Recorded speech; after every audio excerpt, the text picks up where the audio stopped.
પણ ના ગોરી બેસો પાછી આલવાની ભૂલી જશે ને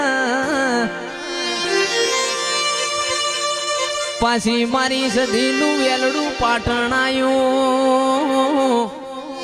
પાટણની બજારમાં મારી સધી પૂછે છે મને કોક સિદ્ધરાજ રાજાનો મેલ બતાવો કોઈને સિદ્ધરાજ રાજાનો મેલ બતાયો મારી સધીને કોમરૂ દેશની ખાપરા ઝવેરીની વિદ્યા હેડવાના દે કે જયેશભાઈ ગાવા બેસીએ તો ઓની કહાની બહુ લોબી છે પણ ઓને મુબારામાંથી પડતું મેલ્યું અરર સિદ્ધરાજ રાજાના ઓસંગ વાતે વળી મુસંજની સધી ભેંસો લેવા આવીશું મારી પોચના ગોરી ભેંસો લાવો હું અમીર કકુનું